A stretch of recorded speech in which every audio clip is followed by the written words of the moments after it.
Hello YouTubers and Ashe. Today it's a second video in the same day. This is a first for me. I really want to do the 7-question witchcraft tag that Amber, what's her name again? I'm sorry, I don't remember.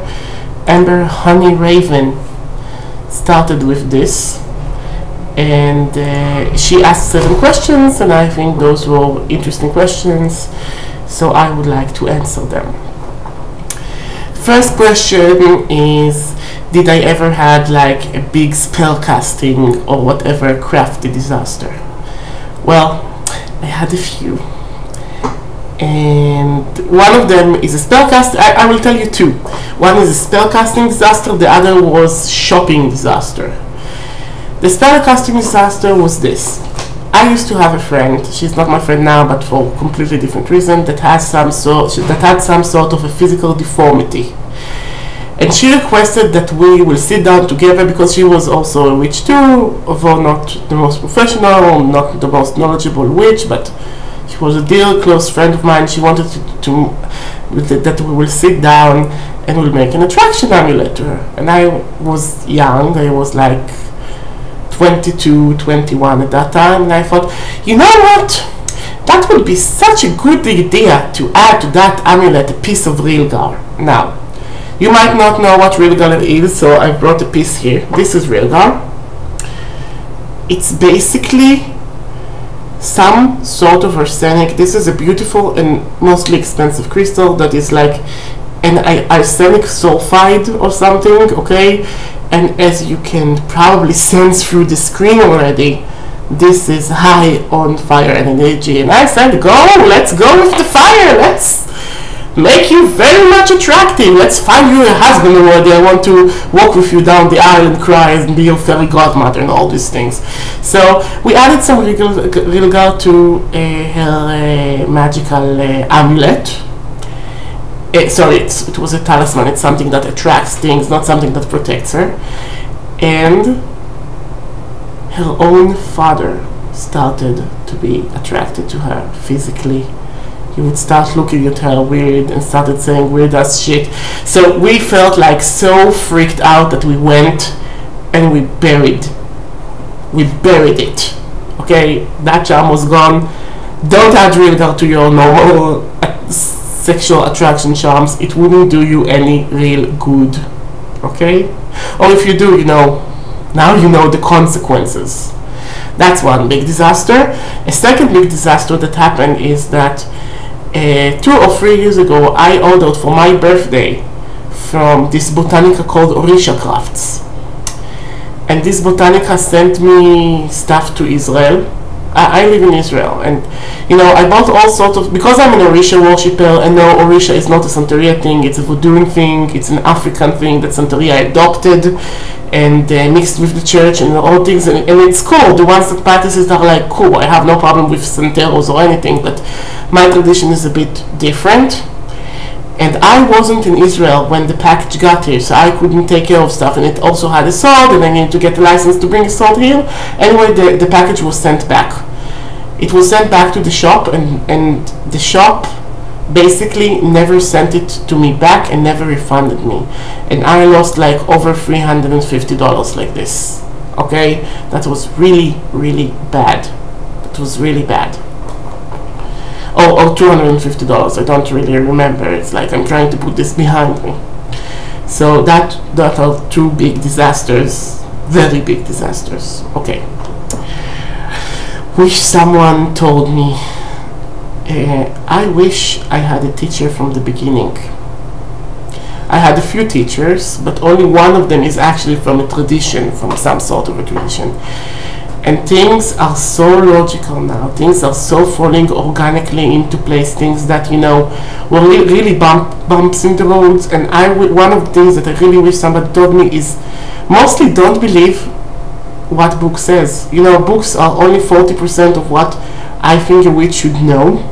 I think that, the other 40% is experience, and the rest, 20%, is something that you get from older witches. You have to respect the line of hierarchy in it. And you know, we are in a postmodern world in which this thing is very much not respected, but witchcraft is not a postmodernist thing. It's an old world thing, and there is a reason why the elders have all the knowledge. So find an elder, hug his or her leg, don't leave. Don't leave. Okay. Pet peeves. Oh, my favorite pet peeve is which goddess am I going to use for that spell?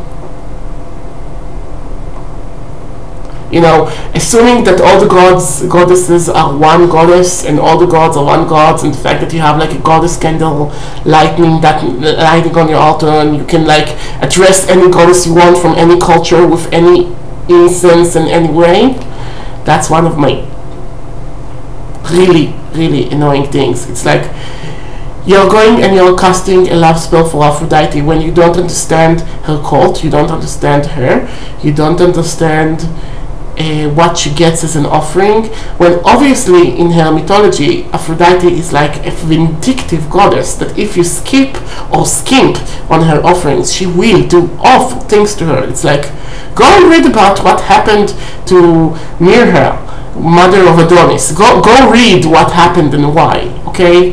Just, you know, if you have to cast a spell and you are initiated in a tradition that there is like a god or a goddess that has those spells, go there. If you are not initiated and you decide in your life you need some sort of a specific power, find the deity that would walk with you and give proper observances and offerings.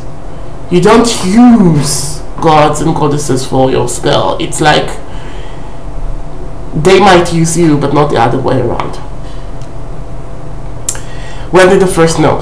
My mother tells a story that when I was 3 years old, I went to the kitchen and took a knife and put it to my belly and said that I'm going to kill myself now and I'm going to be born in a better body in the next life.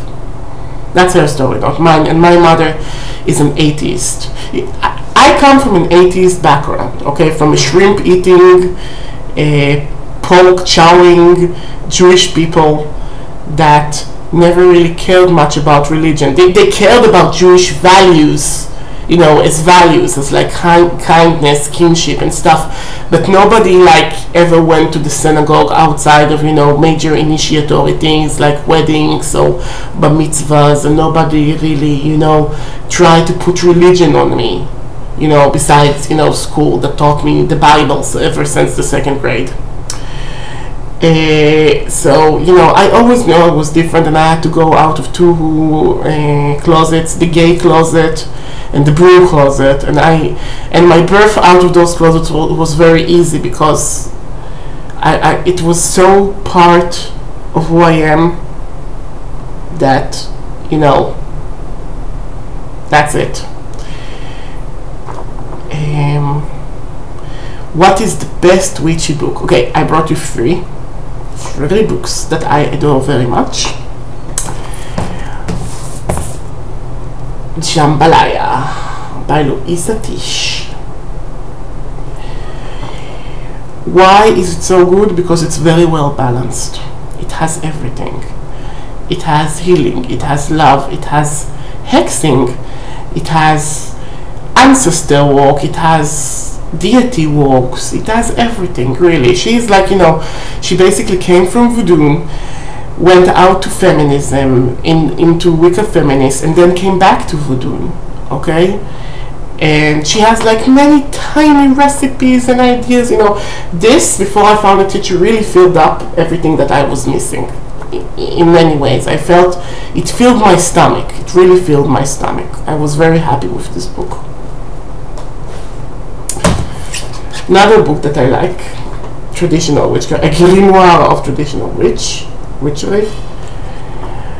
The recipes are so authentic in there, and you know, it really, this is like, you know, like Wicca was an attempt to return the old craft, and some people claim that that attempt failed in many ways. This is another attempt. This is another system. Robin Artison tried to bring like the old craft and build it only from old craft texts, you know. He didn't need to rewrite the charge of the goddess, okay? And it brings you here, you know, how to work with mandrake roots, and how to, you know, how to analyze spoken spells. You know, very few books ever deal with spoken spells and why they are built the way they are built. And this book does, and it gives you formulas about how to make your own spoken spells working. And this is really, really important, I think. Okay, so this is the second. And third, Encyclopedia of Witchcraft by Judy Kailis. I love everything that woman has written, okay? Even though she's very eclectic and she doesn't belong to a certain tradition, she made such an interesting gestalt between, you know, hoodoo and Slavic witchcraft and voodoo and, you know, and Hellenism and Egyptian witchcraft. You know, she like mixed everything together and did not linger too much on Wicca, which was good for me. Now, best witchy TV show or movie. Best witchy TV show, with all its faults, is Buffy the Vampire Slayer. Willow and Tara and Amy and all those other witches there were portrayed so realistically, you know, not in the plot line, but you know, you can get, like, see pictures from the life of a witch there. If you like see a picture and pause, you know, seeing Willow empowering a herb, seeing Willow and Tara casting a circle, seeing Amy casting a hex and understanding why she's casting this hex. And many people casted hex for those things. So, you know, I think this is the best TV show ever. Movie, Practical Magic with Sandra Bullock. Very different from the book. But this is, you know, more than just a feel-good movie. This is a lifestyle movie for me. You know, the plot was many things there were not so good, but you know, it's a lifestyle movie that like living in the house with the witchy aunts and, you know, making those charms and spells and herbs and all those things. This is really the best. Okay, 7. Do I ever doubt my craft? All the time. All the time.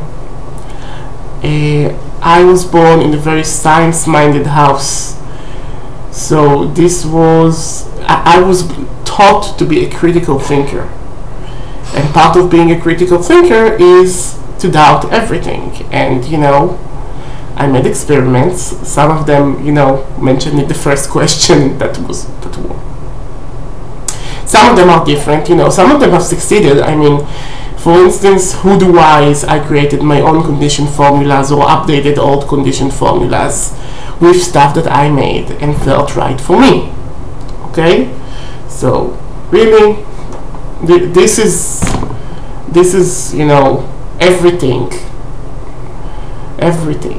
that, you know, that I was taught to doubt my craft. I always doubt, did I add enough power to that?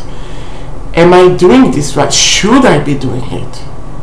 Should I? In what way should I do that? What system should I employ in this as a witch? So yes, I doubt my craft all the time. How did I deal with it? I take my time to think and to feel, and every day I'm doing a daily walk, which is basically a 40-minute meditation. 40 minutes to an hour, it depends on if I'm walking fast or slow. And this is a good time for me to process my ideas and thoughts. Okay? Thank you, Amber. Bye-bye.